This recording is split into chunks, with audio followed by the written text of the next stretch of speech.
নমস্কার বন্ধুরা, আমার রান্নাঘরে সবাইকে স্বাগত। আজ চলে এসেছি চিংড়ির একটা রেসিপি নিয়ে, যেটা কিনা ছোট চিংড়ির বড়া। এই বড়া গরম গরম ভাতের সঙ্গে অপূর্ব লাগে।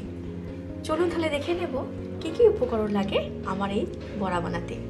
প্রথমে আমি ছোট চিংড়ি নিয়ে নিয়েছি, ভালো করে ধুয়ে বেছে নিয়েছি। এই মাছ বাছতে কিন্তু অনেকটা টাইম নিয়ে নেয়। সবার প্রথমে এই মাছের মধ্যে দিয়ে দেবো পরিমাণ মতো লবণ আর হলুদ।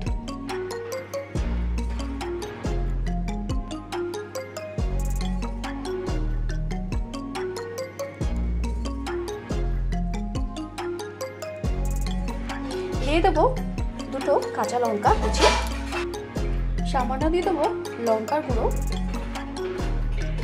আদা বাটা দেবো 1 চামচ, রসুন বাটা দেবো 1 চামচ, দিয়ে দেবো ঝিরি ঝিরি করে কেটে রাখা পেঁয়াজ।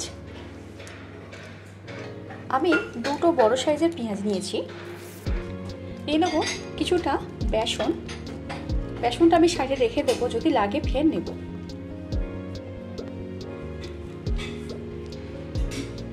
নিয়ে নেব 2 চামচের মতো চালের গুঁড়ি। এবার ভালো করে আমি এটা মেখে নেব। আর ধনে পাতাটা আমি অ্যাড করতে ভুলে গেছি। এবার আমি ধনে পাতাটা দিয়ে দেব। ভালো করে আমি হাত দিয়ে মেখে নেব।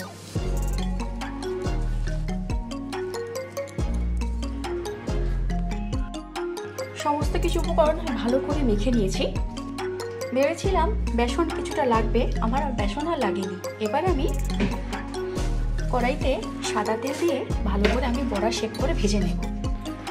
কড়াইতে দিয়ে দিয়েছি সাদা তেল। এবার আমি বড়া শেপ করে ভেজে নেব একটা একটা করে। তেল গরম হয়ে গেছে, এবার আমি বড়া শেপ করে আমি ভেজে নেব একটা একটা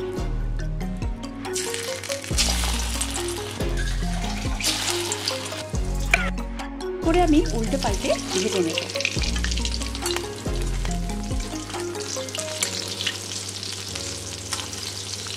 একদম গ্যাসের ফ্লেমটাকে কমিয়ে রাখবেন, তাহলে এরকম সুন্দর খেতে হবে।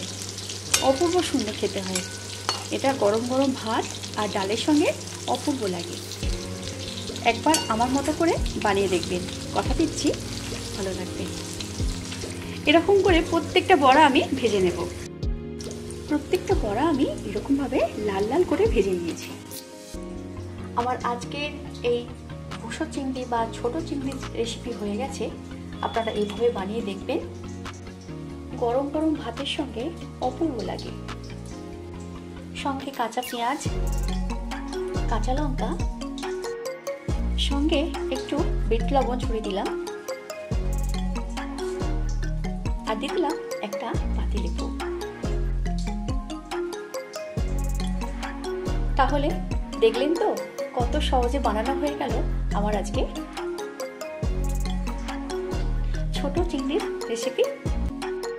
দুপুরে গরম গরম ভাত আর ডালের সঙ্গে পরিবেশন করুন।